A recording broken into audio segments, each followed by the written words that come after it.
Halo, Assalamualaikum warahmatullahi wabarakatuh. Perkenalkan, namaku Muhammad Ridwan Finosa. Aku angkatan ketiga di SMP Negeri 45.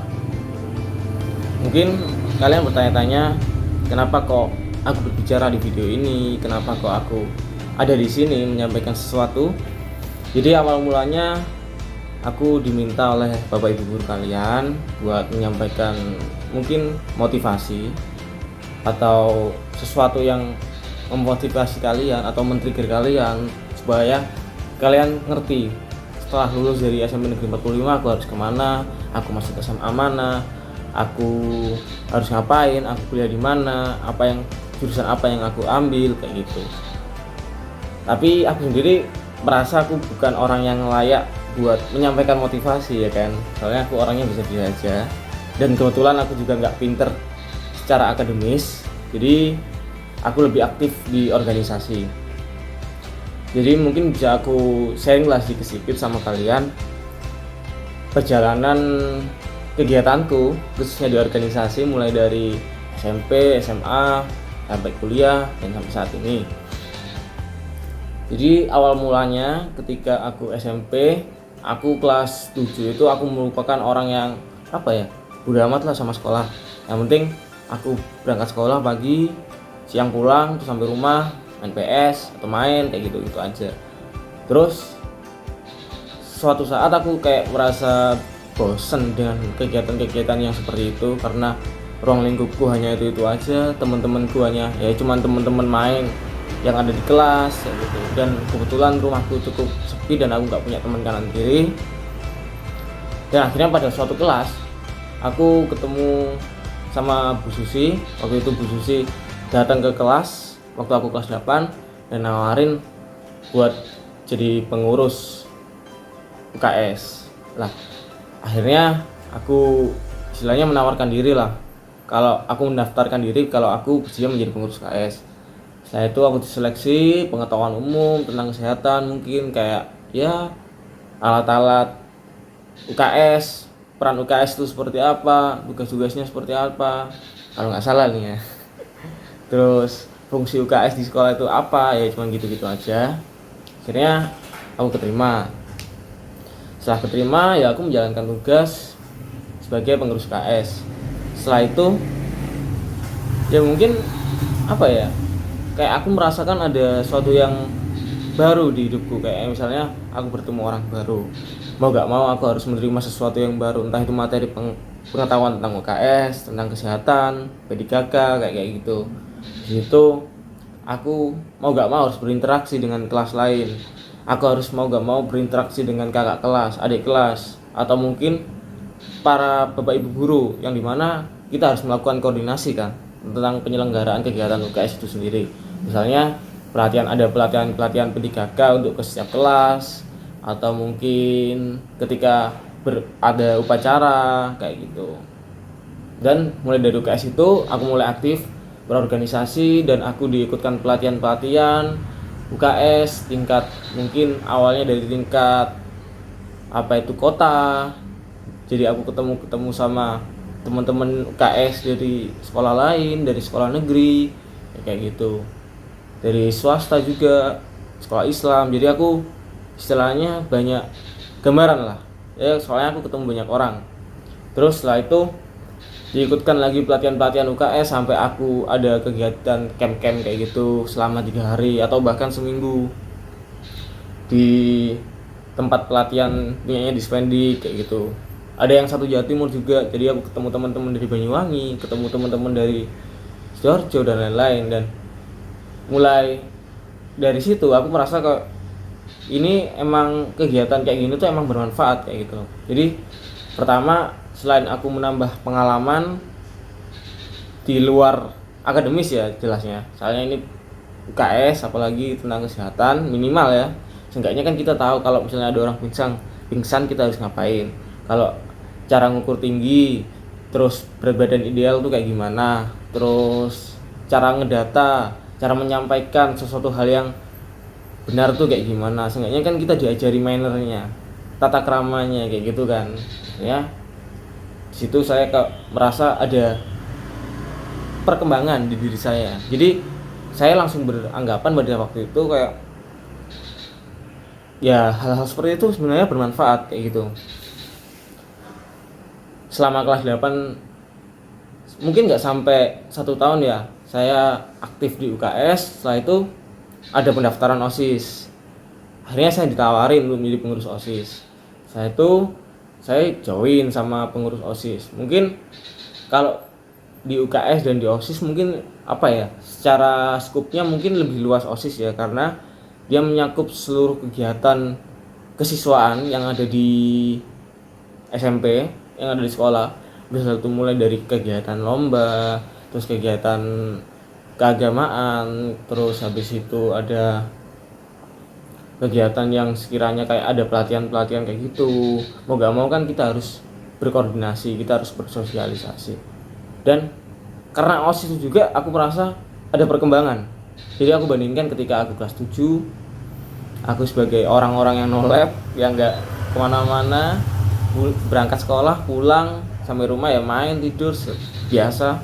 Habis itu jadi pengurus KS, dan aku kayaknya ketika aku masuk OSIS itu kayak aku upgrade myself gitu loh. Jadi aku kayak menaikkan tingkat diriku. Jadi yang dulunya aku cuma cukup di UKS saja, sekarang aku mulai mau gak mau konsentrasi sama OSIS. Akhirnya aku bersosialisasi, bekerja sama dengan teman-teman lain dari kelas lain. Akhirnya aku mulai akrab lah. Dan dari keakraban itu aku merasa enak ya berorganisasi. Ternyata banyak manfaatnya. Selain ada soft skill yang kalian dapat dan pengetahuan-pengetahuan di luar akademis, kalian juga mendapat benefit, yaitu channeling atau seperti ya jaringan relasi lah istilahnya kayak gitu. Dan dari situ aku mulai diikutkan juga ada pelatihan-pelatihan atau mungkin apa ya, sharing-sharing OSIS dengan OSIS sekolah lain maupun dari SMP negeri yang tua-tua kayak SMP 1, SMP 6 dan lain-lain. Dan waktu itu SMP negeri 45 menurutku ya istilahnya masih awal lah. Kita masih belum banyak kegiatan yang semeriah atau bukan sewah atau mungkin sewah SMP negeri yang tua-tua kayak gitu. Dari situ aku belajar. Dan akhirnya aku kan paksa oleh keadaan, mau gak mau aku harus bertemu dengan mereka. Otomatis aku harus sharing, aku harus berpikir keras gimana kegiatan-kegiatan yang ada di SMP Negeri 45 ini bisa setara lah, at least dengan SMP-SMP yang sebelum SMP Negeri 45. Misalnya ada SMP 12 yang kegiatan musiknya cukup maju ya kan. Terus ada SMP 6, ada SMP 1 kayak gitu. Mau gak mau kan kita harus sharing. Jadi kalau misalnya kalian tahu dulu untuk tempat sharing, istilahnya apa ya, tempat sharing pengurus OSIS biasanya itu diwakilkan oleh ketua OSIS, terus ada kayak itu apa, delegasi lainnya yang juga membantu ketua OSISnya. Itu namanya apa ya, aku lupa apa ya namanya, Orpes ya, Orpes, namanya Orpes, organisasi pelajar Surabaya kayak gitu. Jadi di situ organisasi yang memadai seluruh pengurus OSIS yang ada di Surabaya. Ada SMP, SMA, itu SMK itu juga jadi satu di situ. Biasanya ada kegiatan nanti dari Orpes itu yang mencakup seluruh pengurus OSIS yang menjadi perwakilan di Orpes itu tadi kayak gitu. Jadi aku merasa dari kegiatan Orpes itu juga aku bermanfaat banget kayak gitu. Jadi aku punya banyak kenalan sampai sekarang, dan sekarang alhamdulillah masih berhubungan kayak gitu. Dulu aku di OSIS ya cuman sebagai staff biasa, kalau nggak salah yang ngurusin olahraga itu seksi kekreatifan dan keolahragaan kalau nggak salah ya namanya. Lalu dari situ aku merasa kayaknya ini passionku deh, kayaknya aku harus tetap lanjut di organisasi kayak gitu. Akhirnya kelas 3 dan ujian, akhirnya aku masuk ke SMA 17 Agustus, SMA swasta ya kan. Ya mungkin karena emang basicnya aku juga nggak terlalu pintar-pintar amat ya kan, seenggaknya lumayan benefit lah sekolahnya. Terus dari situ aku berpikir buat oke lah kalau di SMP aku hanya sebagai pengurus biasa, staff lah istilahnya. Setidaknya ketika di SMA ini minimal aku menjadi wakil atau mungkin kepala departemen atau mungkin kepala seksi ya kalau SMP SMA ya kan. Setelah itu aku punya tekad itu ketika awal masuk, oke lah swasta nggak apa-apa, yang penting ya itu tadi bagaimana diri kita sendiri aja, kayak misalnya membangun relasi, membangun apa itu hubungan dengan orang lain, membangun kekeluargaan dengan teman-teman kita, bagaimana kalian bisa mengenal satu angkatan, minimal satu angkatan yang ada di sekolah kalian, dan kalian tuh bener-bener ngerti mayoritas dari mereka, kayak misalnya dari kelas-kelas kalian kenal semua kayak gitu. Itu mungkin pada saat itu aku belum merasa benefitnya apa kayak gitu loh, belum merasa ini manfaatnya apa sih aku kayak kenal semua orang ini. Tapi sekarang ketika aku udah kuliah, aku udah mulai buka usaha sendiri, itu sangat-sangat bermanfaat. Aku bisa misalnya aku mau cari biji kopi atau mungkin apa gitu ya, itu bisa aku hubungi mereka, ada mereka yang bisa bantu aku kayak gitu. Aku sharing-sharing untuk kegiatan-kegiatan kayak gitu. Lalu akhirnya pada SMA kelas 1 aku daftar sebagai pengurus OSIS, dan nggak tahu juga keberuntungan mungkin aku kepilih jadi wakil ketua OSIS di situ. Di situ namanya wakil kan membantu ketua ya kan, otomatis bagaimanapun putusan yang ketua ambil otomatis ada istilahnya kayak campur tangan atau kayak apa ya, usul kalian ada di situ ya kan, kalau kalian sebagai wakil. Dan mungkin bagaimana angkatan kalian tuh juga bagaimana kalian kayak gitu loh. Jadi istilahnya kalian perwakilan sebagai wakil ketua OSIS, perwakilannya angkatan kalian. Soalnya kan kalau di SMA itu biasanya nih ya, ketua OSIS itu didampingi oleh 2 wakil. Wakil satu yang dari angkatan senior dan wakil yang 2 itu dari angkatan junior. Dan waktu itu aku kepilih sebagai wakil 2 sebagai untuk yang koordinator angkatan junior tuh. Ya di situ aku merasa tantanganku semakin bertambah lagi, otomatis dengan beban yang aku harus ngurus satu angkatan ya kan, kayak misalnya mengkoordinasikan kira-kiranya apa sih yang dibutuhin sama angkatanku kayak gitu loh. Dari angkatan junior apa sih yang mau disampaikan, entah misalnya ada kegiatan class meet atau lomba, dari angkatanku itu punya masukan, aku pengen lombanya itu ini kak, apa namanya, di lomba basket kayak gitu, atau mungkin lombanya ada lomba futsal. Nah aspirasi itu nanti tugasku aku buat menyampaikan ke ketua OSISku, dan nanti didapatkan sama teman-teman apakah OSIS bisa menyelenggarakan atau mungkin ya mewujudkan aspirasi dari teman-teman kayak gitu. Setelah aku jadi wakil, akhirnya aku mendapatkan banyak pengalaman lagi. Soalnya mau gak mau kan wakil juga istilahnya juga menjadi delegasi kan, ketika ketua berhalangan hadir. Misalnya ada kayak rapat atau mungkin koordinasi dengan ketua OSIS Surabaya, otomatis di situ juga aku pernah merasakan untuk apa ya, disuruh mewakili ketua OSISku. Dan di situ mau gak mau ketika aku mewakili kan otomatis aku membawa nama SMA aku membawa nama baik SMA, aku membawa aspirasi teman-teman kayak gitu. Di situ aku mau gak mau ya harus belajar gimana aku harus menyampaikan aspirasi yang benar, bagaimana aku harus bersosialisasi. Otomatis semakin kalian naik tingkat, otomatis semakin sulit juga kan tantangan kalian kayak gitu. Tapi di situ semakin banyak juga manfaat yang kalian terima kayak gitu. Jadi nggak istilahnya nggak rugi kayak gitu loh. Itu yang kalian harus yakini. Mungkin pada saat itu kalian akan ada kayak misalnya hambatan-hambatan kayak ngapain sih kalian kerja kayak gini nggak dibayar kayak gitu. Ya emang pada saat itu kalian nggak merasakan manfaatnya kayak gitu.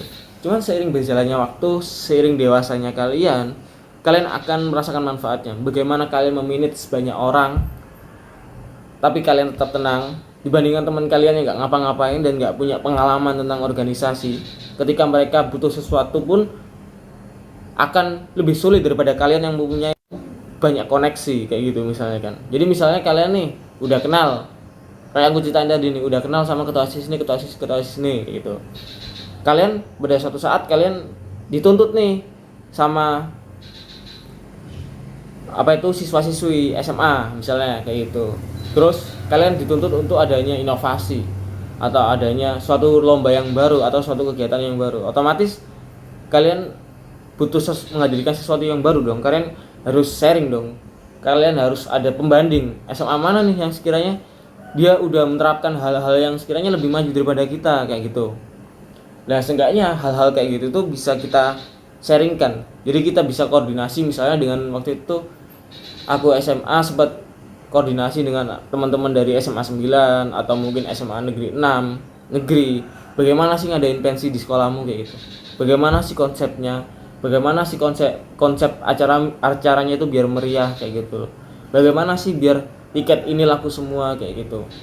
Jadi akhirnya hal-hal seperti itu aku terapkan, aku aplikasikan di SMA. Ya mungkin itu dengan berbagai penyesuaian ya kan. Soalnya kan SMA swasta udah bayar lagi kayak gitu. Atau mungkin SMA swasta mungkin apa ya? Ada kan kalian tahu juga kalau zaman dulu ada kayak SMA yang isinya kayak banyak orang kaya kayak gitu ya kan. Ya udahlah kayak gitu, akhirnya kita harus menyesuaikan konsep kayak gitu. Jadi nggak semuanya harus dipakai kayak gitu. Itu aku jadi wakil. Setelah aku jadi wakil, aku naik kelas, aku jadi senior.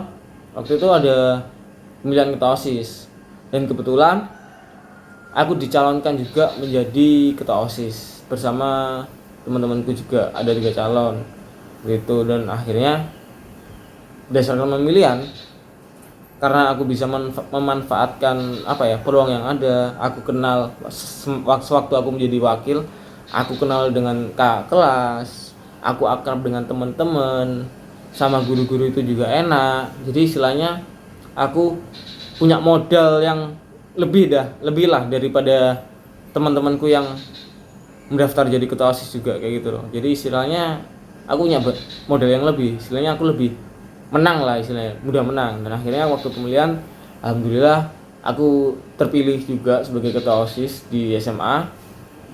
Dan di situ aku pikir ya memang halnya kayak mudah-mudah aja gitu loh, kayak yang aku lihat ketika aku jadi wakil dan aku ngelihat ketua OSISku kayak gimana. Dan ternyata nggak semudah itu, bahkan lebih sulit, dimana kalian harus benar-benar kompleks. Kalian berpikirnya dari setiap lini. Jadi mungkin ketika kalian berorganisasi, kalian akan menemukan berbagai banyak tipe orang, berbagai banyak jenis orang. Kalian secara gak langsung berdasarkan pengalaman kalian akan memetakan bagaimana sih orang ini kayak gitu loh. Bagaimana sih orang ini A, B, C. Kalian akan mau gak mau kalian akan memahami satu persatu untuk memudahkan usaha kalian atau memudahkan kerja tim kalian, untuk memudahkan pemetakan kalian kayak gitu. Jadi ketika aku jadi ketua OSIS, mau gak mau kan aku harus mengkoordinasi seluruh seksi bidang yang ada kan. Bagaimana aku meng-create event, bagaimana aku melaksanakan kegiatan-kegiatan itu semuanya berhasil, bagaimana aku mengkonsep dan itu harus penuh dengan inovasi ya kan. Enggak monoton, enggak sama-sama aja. Kalau misalnya monoton ya menurutku itu OSIS yang yang gagal kayak gitu loh. Soalnya dia tidak menciptakan sesuatu yang baru di era kepemimpinannya dia kayak gitu. Jadi waktu itu emang tantanganku belum ada pensi eksternal. Ya ada, waktu itu ada pensi eksternal di SMA. Habis itu sempat vakum beberapa tahun, bahkan 5 tahun atau berapa. Dan alhamdulillah ketika tahunku itu di ACC buat ada pensi eksternal. Waktu itu bintang tamunya ya karena keterbatasan juga, akhirnya bintang tamunya cukup Ari Irham waktu itu. Waktu di SMA. Lah di situ aku banyak belajar juga bagaimana mengkoordinir teman-teman, bagaimana aku mengkonsep dari berbagai lini ya kan. Misalnya kalian sebagai ketua OSIS, pikiran kalian tentu bukan teknis. Kalian bagaimana kalian mengambil keputusan, bagaimana kalian memetakan anggota-anggota kalian, bagaimana kalian mengklasifikasikan anggota-anggota kalian. Soalnya yang seperti aku bilang tadi, kayak orang tuh kalau secara organisasi ya, berdasarkan pengalamanku dibagi menjadi tiga atau empat gitu. Yang pertama itu benar-benar orang yang teknis, kedua orang yang bisa teknis tapi bisa sebagai konseptor, yang keempat, yang ketiga itu sebagai konseptor kayak gitu, yang menyusun acara, menyusun sistem, bagaimana sistem itu berjalan tanpa ada miss, tanpa ada efek yang cukup besar kayak gitu. Bagaimana orang-orang yang di teknis itu menjalankan tugasnya itu dengan maksimal kayak gitu, dengan efisien, tanpa kelelahan kayak gitu. Di situ aku harus dituntut untuk berpikir dari berbagai lini. Jadi aku harus bisa menjadi seorang konseptor, bagaimana aku menyusun sebuah acara, bagaimana aku menyusun acara kegiatan 1 tahun ke depan. Setelah itu aku harus menyesuaikan dengan pikiran-pikiran teknis, bagaimana aku menyusun sistem untuk menjalankan kegiatan-kegiatan ini biar lancar, efisien, tanpa ada kendala atau meminimalkan kendala. Bahkan bagaimana aku mengkondisikan keuangan dan berkoordinasi dengan bendara, bagaimana aku mengkondisikan birokrasi, perizinan-perizinan apa yang harus aku siapkan untuk melaksanakan kegiatan-kegiatanku kayak gitu. Jadi mau gak mau aku harus berkembang di titik itu, karena ketika kalian SMA pun mungkin istilahnya kayak sama seperti OSIS di SMP, berorganisasi di SMP, tapi kalian akan lebih dilepas, dan lawan kalian itu benar-benar orang-orang yang dewasa kayak gitu loh. Mungkin kalian ketika SMP, ketika mengajukan sesuatu, misalnya kalian mau sewa panggung atau perizinan tempat, kalian masih didampingi, atau ada bapak ibu guru ketika kalian mengajukan sesuatu, ketika kalian meminta perizinan, ketika kalian melakukan birokrasi, kalian mungkin masih didampingi. Namun ketika SMA, kalau di SMA aku ya kalian cuma dibekali saja. Jadi kalau kamu ketemu Pak Kapolsek misalnya kayak gitu, kalian kan butuh, mau ngadain pensi nih, kalian kan butuh perizinan misalnya keramaian atau mungkin perizinan buat penjagaan di situ. Kalian harus menemui Kapolsek, dan itu tugas dari seorang organisatoris kayak gitu loh. Jadi kalian harus menemui Kapolsek tersebut, kalian harus melakukan perizinan, kalian menjelaskan bagaimana runtutan acara kalian mulai A sampai Z kayak gitu. Kalian harus benar-benar rinci bagaimana kalian bernegosiasi dengan Pak Polisi kayak gitu. Nah, di situ kalian secara tidak langsung akan terlatih buat berbicara secara tegas tanpa grogi pun ketika bertemu dengan orang lain, orang yang lebih dewasa daripada kalian kayak gitu. Secara logika nih ya, kalau misalnya kalian berbicara dengan seorang polisi atau mungkin seorang vendor yang menyediakan panggung dan lain-lain, kalian pun istilahnya bahasa Surabaya ini tatak ya, yakin, dan kalian tidak ngerogi sedikit pun, dan kalian bisa menyampaikan sesuatu yang ingin kalian sampaikan dengan benar. Otomatis ketika kalian bernegosiasi atau kalian mungkin berdebat dengan teman sebaya kalian atau mungkin ya teman-teman SMP atau SMA kalian, otomatis itu jauh lebih mudah kan, daripada kalian berdebat dengan Pak Polisi atau mungkin vendor kayak gitu loh. Istilahnya yang besar aja kalian sudah mampu, apalagi yang setara dengan kalian atau bahkan lebih kecil kayak gitu. Jadi itu perjalananku waktu SMA. Jadi setelah SMA aku punya tekad buat, masa aku kuliah swasta lagi kayak gitu loh. Aku punya kayak beban kayak gitu, kasihan sama orang tua, kenapa kok swasta lagi kayak gitu. Akhirnya aku mencoba daftar SBM, SNM, itu ya belum rezeki, akhirnya nggak keterima. Akhirnya aku daftar lagi secara mandiri di D3 Perpajakan Universitas Airlangga. Akhirnya aku terdaftar menjadi mahasiswa Universitas Airlangga dan alhamdulillahnya diterima kayak gitu. Setelah itu aku juga melakukan hal yang sama ketika aku akan menjadi siswa di SMA 17 Agustus. Aku punya tekad, seenggaknya aku di sini menjadi organisatoris lagi, bahkan dengan tingkat yang lebih tinggi aku harus menjadi kaima, yaitu kayak misalnya ketua OSIS jurusan kayak gitu. Dan pada awal itu aku secara langsung aku langsung membulatkan tekad aku untuk berorganisasi ketika aku kuliah kayak gitu. Dan pada saat kuliah aku mendaftarkan diri di Departemen PSDM, yaitu pengembangan sumber daya mahasiswa. Di situ tantangan bahkan beban itu bahkan lebih tinggi lagi. Bagaimana kalian mengatur, mengembangkan sumber daya manusia yang ada di jurusan kalian, dimana mungkin kalian dimana anak kuliahan kan mungkin jauh lebih kritis. Kalian bertemu dengan orang dari berbagai daerah kayak gitu. Misalnya SMP nih, mungkin teman-teman kalian ya daerah-daerah situ aja ya kan, kayak daerah-daerah Mulyorejo atau mungkin Sidoarjo. SMA mungkin agak luas lah, at least Surabaya kayak gitu. Teman kalian ada yang dari Rungkut, ada yang dari barat, ada yang dari utara kayak gitu. Bahkan kalau ketika kalian ke kuliah, kalian akan bertemu lebih banyak jenis orang lagi.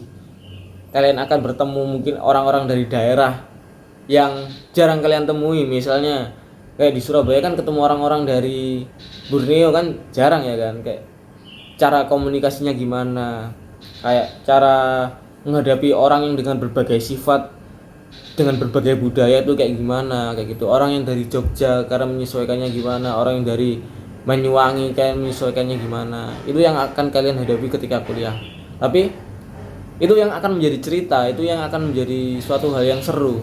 Bahkan itu akan menjadi pengalaman yang sangat berharga bagi kalian ketika kalian semasa kuliah mengikuti organisasi aktif dalam dunia perkuliahan, tapi tidak melupakan akademis tentunya ya. Itu akan menjadi suatu hal nilai tersendiri bagi kalian, dan itu tentunya sangat bermanfaat ketika kalian melamar pekerjaan atau mendaftar di suatu perusahaan. Itu akan menjadi nilai lebih kayak gitu.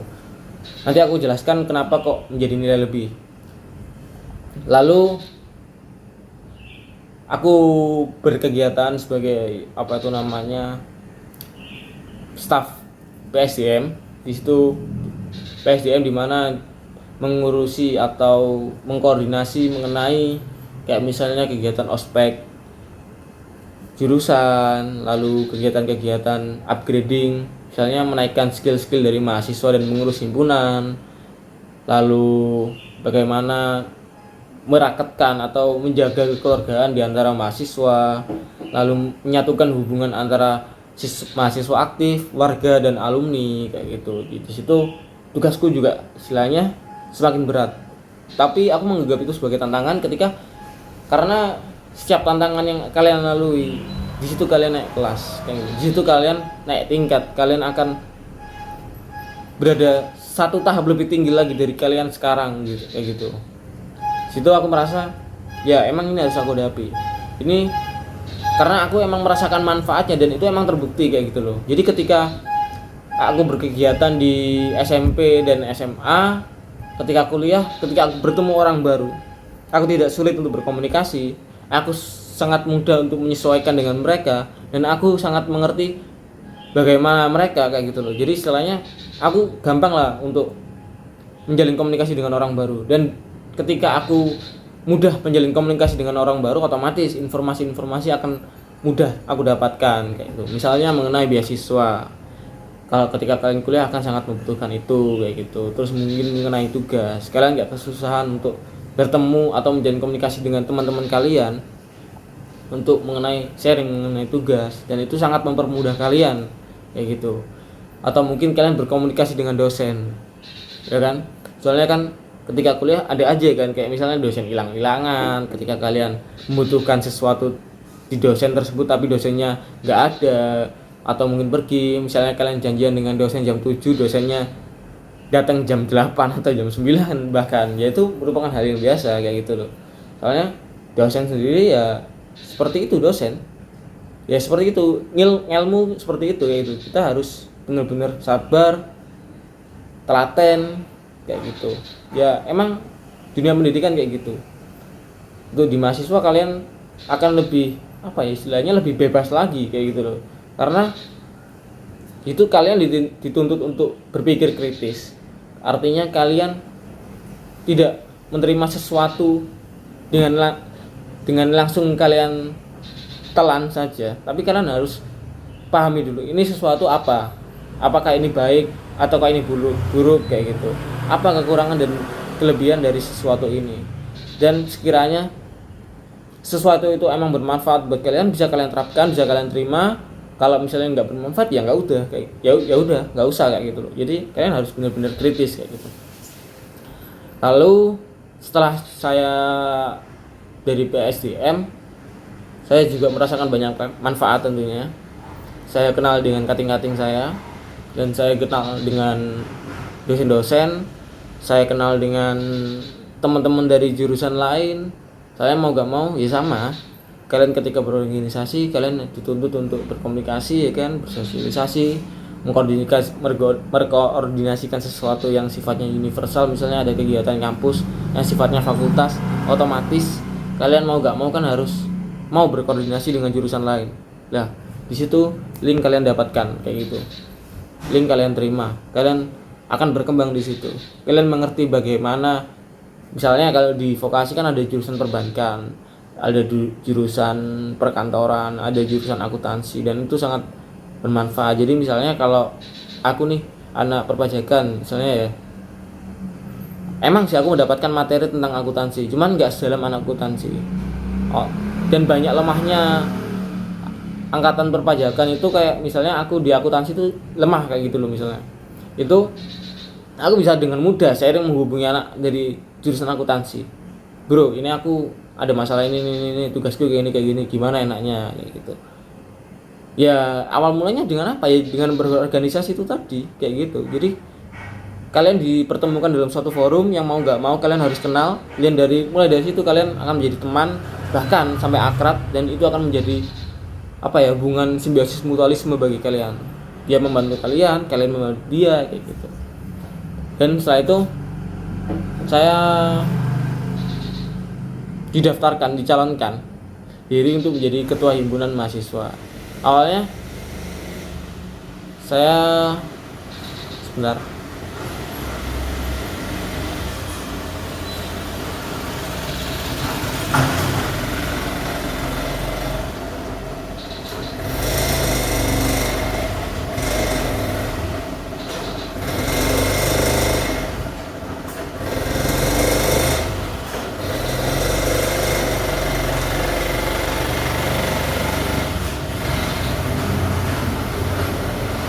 Awalnya saya merasa lelah di organisasi. Setelahnya capek lah aku, mulai dari SMP, SMA menjadi wakil dan ketua. Setelah itu awal kuliah aku menjadi pengurus departemen PSDM yang dimana prokernya cukup berat kayak gitu kan. Aku merasa lelah, aku ingin mencoba kegiatan non akademis lainnya kayak gitu. Namun apa ya, mungkin nggak rezekinya ya kan. Akhirnya emang jalanku ada di organisasi. Aku dicalonkan sama teman-teman untuk menjadi ketua himpunan mahasiswa. Ketika menjadi ketua himpunan mahasiswa, ya aku sangat appreciate diriku sendiri, karena aku sendiri nggak nyangka kok bisa sih aku sampai jenjang seperti ini kayak gitu. Di situ otomatis tantangan juga akan semakin berat kan, dimana kalian harus mengkoordinasikan berbagai banyak hal. Kalian harus bertemu dengan berbagai jenis orang lagi, kalian harus menyesuaikan dengan berbagai jenis orang, kalian harus akrab dengan alumni, kalian harus akrab dengan warga, kalian harus akrab dengan mahasiswa aktif, kalian harus akrab dengan dosen, dan itu semuanya intens kayak gitu loh. Dimana kalian juga punya tuntutan untuk belajar dan menyelesaikan kuliah kalian tepat waktu ya kan, dengan indeks penilaian akhir yang cukup memuaskan. Bagaimana kalian mengatur itu semua, manajemen waktu kalian akan diuji kayak gitu. Cuman ya alhamdulillahnya saya mampu menjalani kayak gitu. Dan saya merasa sangat bahagia karena berkat hal itu, berkat saya menjadi ketua himpunan yang dimana peluang itu nggak nggak dimiliki oleh banyak orang, oleh banyak mahasiswa yang berkesempatan untuk memiliki jabatan politik itu. Karena menurut saya ketua himpunan mahasiswa itu merupakan jabatan politik di mana kalian bebas melakukan apapun, dalam artian dalam sesuai koridor ya. Kalian bebas untuk apa ya istilahnya, untuk bertemu atau menemui siapapun atau memberi instruksi apapun, selama keputusan itu yang Anda buat itu benar dan sesuai koridor kayak gitu. Artinya di situ saya punya privilege untuk lebih dekat dengan dosen. Otomatis kalau lebih dekat dosen, kalian punya keunggulan ya, entah itu kalian secara nilai akan dibantu, secara materi akan dibantu kayak gitu.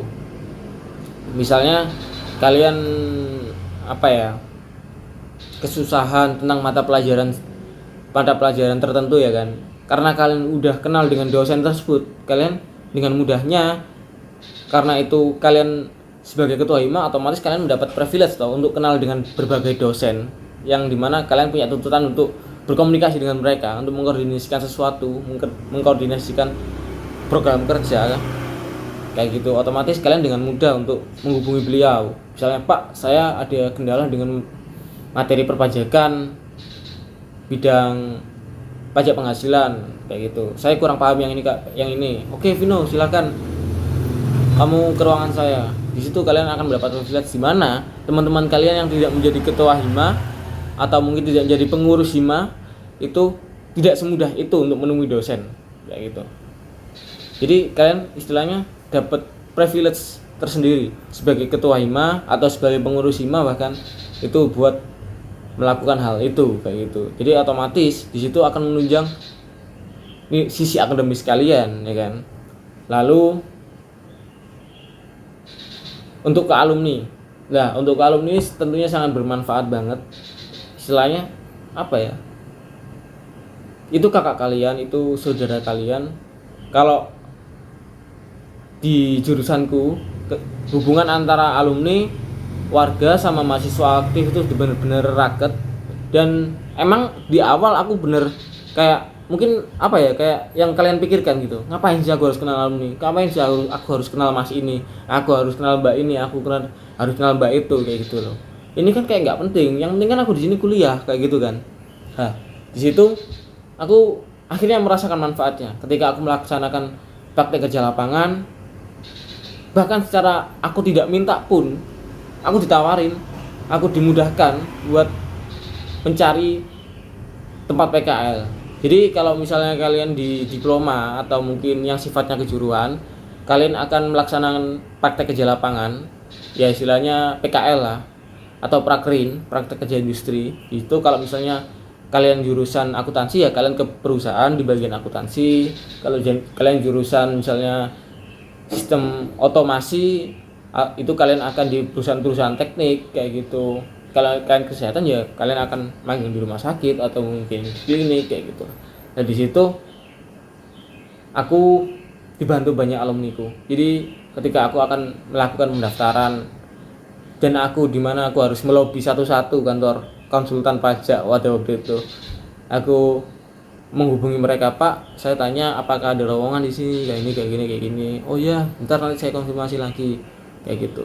Ya apa ya, cukup susah kayak gitu loh. Soalnya kan nggak semua kantor, nggak semua perusahaan mau menerima mahasiswa magang ya kan. Nah di situ karena ada alumni, aku dibantu. Oke Vin, coba kamu taruh lamaranmu di sini, lamaran PKLmu di kantor ini, alamatnya di sini. Nanti bilang aja kamu dari itu adik kelasku dari Dedika Perpajakan UNER kayak gitu. Ya akhirnya aku langsung diterima kayak gitu loh. Dalam artian apa ya, seenggaknya jalanku dipermudah meskipun aku harus juga melalui misalnya kayak tes, kayak apa itu namanya, seleksi gitu. Jadi nggak seinstan yang kalian bayangkan ketika kalian menggunakan orang dalam lah. Tapi seenggaknya alumni itu sangat membantu, dimana ketika kalian persiapan pun kalian juga dibantu. Ini loh dia yang harus dipersiapkan, berkasnya ini. Nanti kalian dituntun, nanti tesnya yang bakal keluar kayak gini loh, coba kamu pelajarin ini ya, kayak diberi kisi-kisi kayak gitu. Itu sangat-sangat bermanfaat bagi aku kayak gitu. lalu mendapatkan benefit ya seperti itu tadi kayak gitu. Ya misalnya dari segi dosen aku dipermudah, ketika aku bersosialisasi aku lebih mudah, dan ketika aku bertemu alumni kayak gitu. Dan akhirnya apa ya, pengalamanku apa menjadi ketua hima itu yang aku jadikan model saat ini. Aku bisa untuk mengatur seseorang, artinya aku menganggap diriku aku udah layak gitu loh untuk seenggaknya memimpin beberapa orang, karena aku punya pengalaman, aku sebagai ketua OSIS dan ketua hima kayak gitu. Otomatis kalian apa ya, jauh apa ya, bahkan 2 atau 3 lebih tingkat di atas teman-teman kalian yang nggak ikut organisasi, atau mungkin ya kalau orang kuliah bilang kupu-kupu lah, kuliah pulang kayak gitu. Kalian akan jauh lebih baik daripada mereka, karena nyatanya ini cerita, bahkan teman-temanku juga menyampaikan sendiri, ketika kalian aktif berorganisasi itu kalian akan lebih dipertimbangkan di sebuah perusahaan ketika kalian melamar pekerjaan kayak gitu. Karena apa? Karena kuncinya dari organisasi apa sih? Komunikasi kan. Otomatis kalian sering berkomunikasi ketika kalian berorganisasi, kalian sering berkoordinasi, kalian terbiasa dengan tekanan yang sangat tinggi, kalian terbiasa untuk menyelesaikan masalah, ya kan? Di situ poin utamanya. Kenapa? Karena ketika kalian melamar pekerjaan, otomatis kalian memasuki dunia baru atau memasuki lingkungan baru. Di situ akan lebih dipertimbangkan kalian yang pernah berorganisasi. Karena apa? Karena kalian lebih tahan banting, istilahnya kayak gitu. Karena kalian akan lebih mudah beradaptasi ketika bertemu karyawan-karyawan lama atau bertemu dengan karyawan-karyawan senior kayak gitu. Itu juga salah satu manfaatnya. Kalian akan lebih mudah menerima sesuatu. Misalnya kalian masuk ke perusahaan. Di perusahaan ini mempunyai budaya kalau setiap hari Jumat ada kegiatan evaluasi dengan meeting dengan direksi atau apa kayak gitu. Otomatis kalian mau gak mau kan harus mengikuti hal itu kan. Dan setiap Jumat tersebut misalnya kalian harus ada perkembangan, karena harus menyampaikan perkembangan kalian. Lah di situ ketika kalian orang yang benar-benar apa ya, pernah berorganisasi, kalian akan lebih mudah dalam melakukan hal tersebut. Karena kan dalam organisasi sendiri setiap bulan pun kalian kan harus melakukan apa ya, istilahnya kayak evaluasi. Kalian harus melaporkan ke hal tersebut kepada atasan kalian, kepada ketua himpunan, kepada menteri, misalnya menteri departemen. Bagaimana progresmu di bulan Januari? Bagaimana kegiatan English Club di bulan Januari? Apakah berkembang ataukah pesertanya semakin menurun, ataukah peminatnya semakin sedikit, ataukah mungkin ada kendala dari lecture-nya kayak gitu. Lalu di bulan Februari bagaimana? Apakah inovasi-inovasi apa yang akan kalian kembangkan kayak gitu. Itu kan hal-hal seperti itu kan udah tertata, udah kalian lakukan ketika kalian berorganisasi ya kan.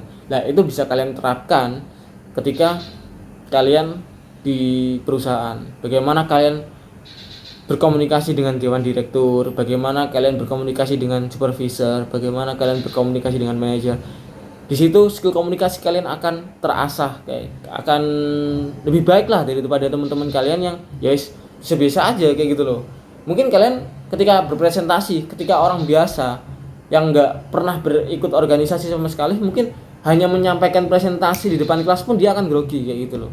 Dia akan gugup, segugup-gugupnya orang lah istilahnya. Dia kayak seolah-olah nggak memahami materi karena ya gugup tadi, padahal dia sebenarnya ngerti, bahkan dia sebenarnya pinter kayak gitu.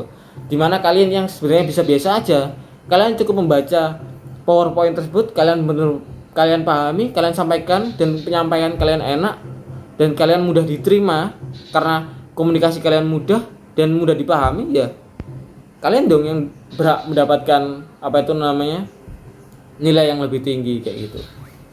Karena informasi yang kalian sampaikan tersampaikan, istilahnya dari presentasi kan seperti itu. Kalian punya informasi, kalian sampaikan, dan audiens kalian menerima dan menyerap informasi tersebut. Daripada teman kalian yang tidak berorganisasi, otomatis dia punya informasi, cuman dia mengalami kesusahan dalam menyampaikan, otomatis audiensnya lebih susah dong dalam menerima informasi tersebut kayak gitu. Dan Lalu lanjut ke PKL tadi, dan saya akhirnya lanjut PKL, dan saya dibantu sama kakak tingkat saya juga sampai skripsi, sampai tugas akhir saya dibantu. Dimana kalau misalnya kalian diploma, kalian harus mengambil studi kasus real dari kasus perpajakan yang ada. Kalau misalnya saya di jurusan perpajakan ya, saya harus mengambil kasus pajak yang terjadi di suatu perusahaan dan bagaimana penyelesaiannya yang efektif dan tidak merugikan klien, namun tidak juga merugikan atau melanggar hukum tata usaha perpajakan, ya kan, kayak gitu. Lalu setelah dari PKL tersebut, akhirnya saya diminta oleh bos saya pada waktu itu untuk lanjut kerja. Ya, itu karena apa ya? Link saya, karena relasi saya punya kakak kelas di sana, saya punya kakak tingkat di sana, dan kakak tingkat itu yang istilahnya membantu saya untuk tetap bertahan di tempat PKL tersebut. Jadi saya ketika PKL saya mendapatkan nilai, setelah itu saya diberi keleluasaan untuk selama mengerjakan tugas akhir. Jadi saya misalnya kayak izin untuk mengurus sesuatu di kampus, saya diberi kemudahan, dan saya tetap bekerja di perusahaan tersebut kayak gitu. Lalu setelah dari PKL saya langsung lanjut kerja di perusahaan tersebut kayak gitu. Jadi istilahnya saya diberi kemudahan yang cukup lah istilahnya, ya kan. Saya lanjut kerja, jadi istilahnya apa? Saya nggak perlu susah cari-cari kerja, saya nggak perlu lamar sana sini karena saya punya link tersebut kayak gitu. Saya punya modal tersebut, saya punya link, punya apa itu namanya relasi, saya punya mudah berkomunikasi, saya punya soft skill lah istilahnya kan otomatis saya lebih dipertimbangkan karena saya kenal kakak kelas saya daripada orang yang sejurusan dengan saya dan mendaftar ke perusahaan tersebut yang nggak punya link sama sekali. Istilahnya saya ketika masuk ke perusahaan tersebut saya ada penjamin. Kalau misalnya saya ada apa-apa, saya misalnya ada gak benernya, ada yang menjamin saya, yaitu kakak tingkat saya. Dan itu kayaknya berlaku bertingkat terus menerus kayak gitu. Misalnya perusahaan akan lebih percaya kepada saya karena ada yang menjamin, yaitu kakak kelas saya kayak gitu. Nah dari situ saya benar-benar menyadari kalau aku nggak rugi deh ikut kegiatan organisasi mulai dari SMP sampai kuliah sekarang kayak gitu. Dan setelah itu saya melakukan pekerjaan saya mudah, dan saya juga aktif di dunia kerja saya sering sharing dengan teman-teman dari perusahaan lain, teman-teman saya ketika kuliah kayak gitu. Dan sekarang saya memutuskan buat membuka usaha kayak gitu. Kenapa saya berani buat buka usaha? Ya karena saya punya modal untuk memanage sesuatu. Saya punya modal untuk memanage orang. Ya belum besar sih usaha ini, seenggaknya saya udah memulainya di usia muda dan istilahnya nggak kasep lah kayak gitu kan. Ya Mark Coffee ini yang barusan saya mulai, saya buka di bulan September setelah saya keluar dari kantor konsultan pajak gitu. Saya mengumpulkan modal dan saya yakin buat saya membuka usaha. Dan ketika saya membuka usaha pun banyak pun yang membantu saya. Misalnya kayak saya membutuhkan kursi, saya membutuhkan alat, saya membutuhkan dekorasi, saya membutuhkan konsep, bagaimana menata pasar saya bisa berkondisi dan sharing dari teman-teman manajemen bisnis, saya bisa sharing dengan teman-teman akuntansi bagaimana pencatatannya, saya bisa sharing dengan teman-teman dari pemasaran, ya kan, kayak gitu. Ya mungkin itu aja sih yang bisa saya sampaikan. Mungkin aku mohon maaf kalau ada salah kata atau mungkin kurang berkenan, dan mungkin aku kurang memotivasi kalian. Ya kayak ginilah aku. Kalau misalnya kalian pengen sharing atau ketemu di luar video ini, aku persilahkan, ya aku tunggu. Atau kalian bisa DM aku di @rigalvino atau di Mark Coffee, Jalan Kaliputing 117B nomor 6, marl.coffee kayak gitu. Kalian bisa sharing, bisa datang ke sini, aku terima, nggak apa-apa, santai aja kayak gitu. Soalnya aku juga melakukan hal itu ketika aku jadi seperti kalian dulu kayak gitu. Sudah, terima kasih. Wassalamualaikum warahmatullahi wabarakatuh.